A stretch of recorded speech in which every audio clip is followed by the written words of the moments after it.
नमस्कार दोस्तों, the engineers class के यूट्यूब चैनल पर आपका हार्दिक अभिनंदन है।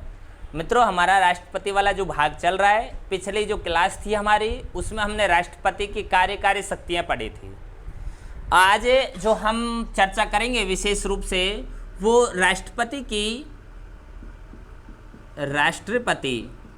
राष्ट्रपति की विधायी शक्तियाँ पढ़ेंगे। विधायी शक्तियां,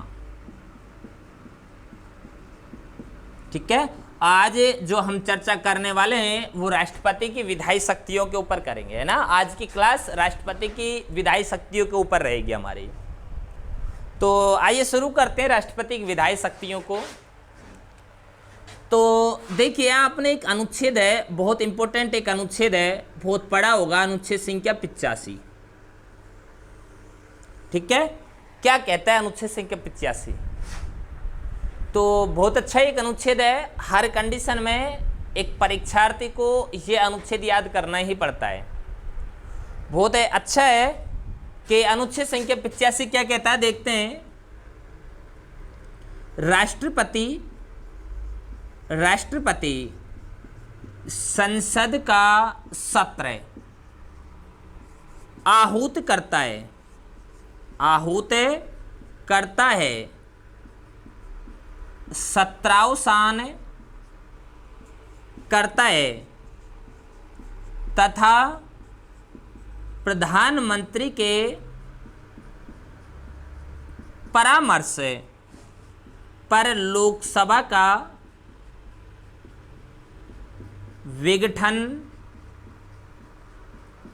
करता है।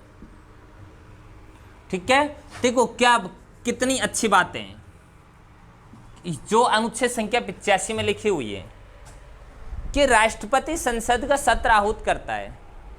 मित्रों, आप समझें, संसद का सत्र है यानी वर्ष में संसद के 3 सत्र होते हैं। एक वर्ष में संसद के कितने सत्र होते हैं? 3 सत्र होते हैं।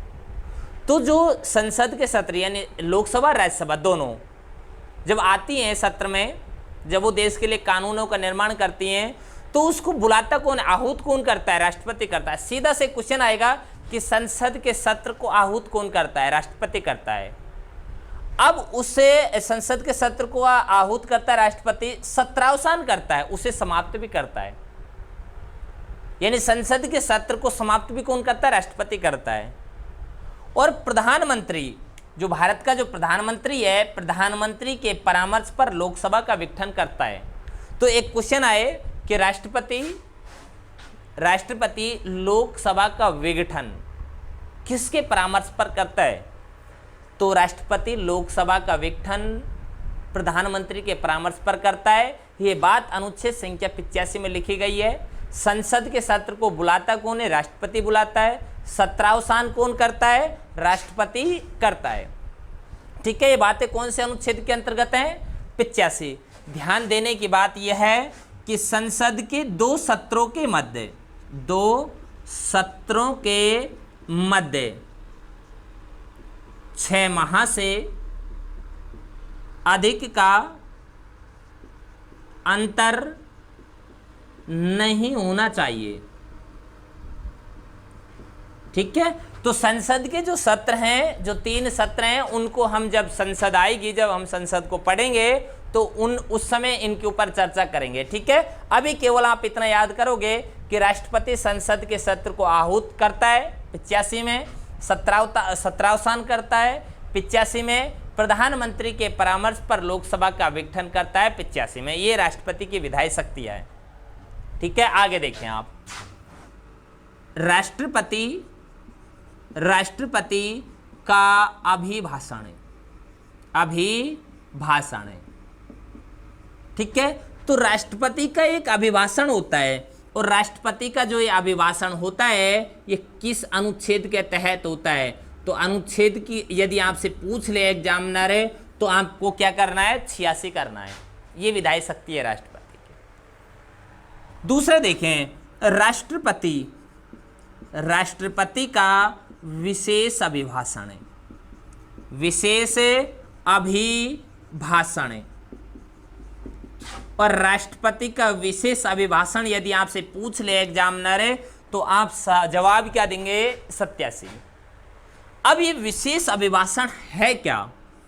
ठीक है, तो देखें, नई लोकसभा या वर्ष का प्रथम सत्र में राष्ट्रपति मंत्रिमंडल द्वारा तैयार किए गए भाषण को पढ़ता है। ठीक है, ये आपका राष्ट्रपति का विशेष अभिभाषण है। यानी कहने की बात यह है कि राष्ट्रपति का विशेष अभिभाषण है जो अनुच्छेद संख्या 87 में है। उसमें बातें क्या आई है कि जब नई लोकसभा आती है तो उस जो नई लोकसभा है उसके सामने जब राष्ट्रपति पहला जो भाषण देता है, जिसको तैयार कौन करती है? मंत्रिमंडल तैयार करती है। हम उसे क्या कहते हैं? राष्ट्रपति का विशेष अभिभाषण। तो एक देखिए, 2 क्वेश्चन यहाँ पर निकले हैं, अच्छे क्वेश्चन निकले हैं। एक तो यही निकला है कि राष्ट्रपति का विशेष अभिभाषण है किस अनुच्छेद में? तो राष्ट्रपति का विशेष अभिभाषण है जो आपके सामने है 87 में। एक क्वेश्चन ये निकलेगा कि राष्ट्रपति के विशेष अभिभाषण को तैयार कौन करता है? तो राष्ट्रपति के विशेष अभिभाषण को तैयार कौन कर रहा है? मंत्रिमंडल तैयार कर रहा है। ठीक है मित्रों, यहां तक कोई परेशानी है तो आप बताइए। हमने अब 3 अनुच्छेद पढ़े हैं। 85 में राष्ट्रपति संसद के सत्र को बुलाता है, समाप्त करता है और प्रधानमंत्री के परामर्श पर लोकसभा का विघटन करता है। ठीक है, दूसरा आपने एक पढ़ा है राष्ट्रपति का अभिभाषण जो 86 में है। यदि एग्जामिनर आपसे पूछ ले कि राष्ट्रपति का अभिभाषण किस अनुच्छेद में है तो 86 में आप तैयार रहें जवाब देने के लिए। राष्ट्रपति का विशेष अभिभाषण पूछ ले 87 में, और ये और पूछ ले कि राष्ट्रपति के विशेष अभिभाषण को कौन तैयार करता है तो आप जवाब जरूर दें, मंत्रिमंडल तैयार करता है। ठीक है, तो यहां तक कोई परेशानी नहीं होनी चाहिए। आप इसका स्क्रीनशॉट ले सकते हैं, उसके बाद हम आगे बढ़ते हैं। ठीक है, ले लिया होगा आपने स्क्रीनशॉट, है ना? स्क्रीनशॉट में भाई ज्यादा टाइम नहीं लगता, है ना? मुश्किल से 10 सेकंड का टाइम होना चाहिए आपके पास में। देखें, अब आगे आप देखें, तो आगे हम देखें राष्ट्रपति की विधायी शक्तियों में राष्ट्रपति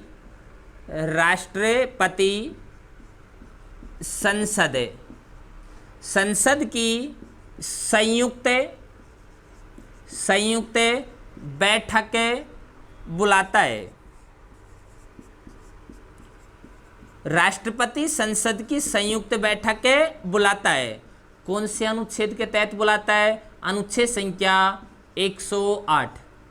ठीक है, इस अनुच्छेद संख्या 108 ये जब हम साधारण विधेयक पढ़ेंगे, संसद के विधेयक को का एक टॉपिक रहेगा हमारा साधारण विधेयक, धन विधेयक और संविधान संशोधन विधेयक। तो उस समय जब साधारण विधेयक हम पढ़ेंगे तो तब संयुक्त बैठक के ऊपर चर्चा करेंगे कि संयुक्त बैठक को राष्ट्रपति क्यों बुलाता है, कब बुलाता है, उसकी अध्यक्षता कौन करता है, किस अनुच्छेद के तहत करता है। देखो, यदि मैं आप ही से पूछ लूं कि राष्ट्रपति संसद की संयुक्त बैठक जो बुलाता है अनुच्छेद संख्या 108, आपका जवाब है। अगर मैं ये पूछूं कि संसद के संयुक्त बैठक की अध्यक्षता कौन करता है तो बहुत अच्छा सभी बच्चों का जवाब आएगा कि सर लोकसभा अध्यक्ष करता है। लेकिन अब मैं ये पूछूं संसद की संयुक्त बैठक की अध्यक्षता लोकसभा का अध्यक्ष किस अनुच्छेद के तहत करता है, तो दीजिए आप जवाब। ठीक है, किस अनुच्छेद के तहत करता है? तो जब हम संयुक्त बैठक को पढ़ेंगे तब हम आपको बताएंगे अनुच्छेद संख्या 118 के तहत करता है। ठीक है, तो संयुक्त बैठक को भी कौन बुलाता है? राष्ट्रपति बुलाता है। आगे देखिए आप,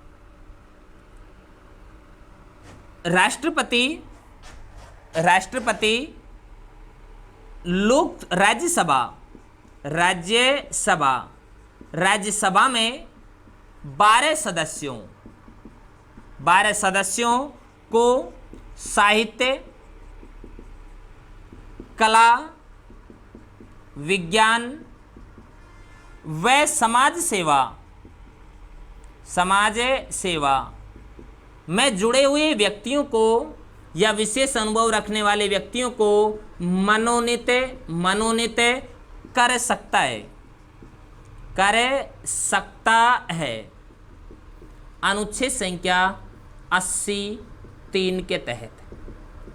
ठीक है, किस अनुच्छेद के तहत मनोनीत कर सकता है? 83। यानी राष्ट्रपति साहित्य, कला, विज्ञान, समाज सेवा में जुड़े हुए या विशेष अनुभव रखने वाले व्यक्तियों को राज्यसभा में मनोनीत कर सकता है। कौन से अनुच्छेद के तहत है? 80 के तहत। ठीक है, आगे आप देखें, राष्ट्रपति लोकसभा में आंग्ल भारतीय सदस्यों को मनोनीत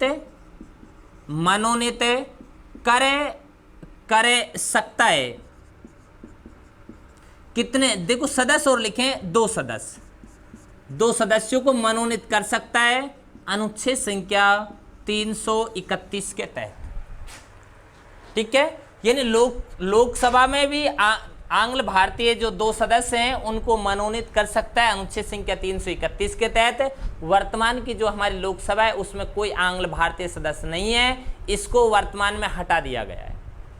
ठीक है, तो ये भी कुछ बातें देखिए। एक बात और आप समझने का प्रयास करें, कि जो संसद है, संसद के सदस्यों की निर्हरता, संसद के सदस्यों की निर्हरता से संबंधित अंतिम विनिश्चय राष्ट्रपति चुनाव आयोग के परामर्श पर करता है।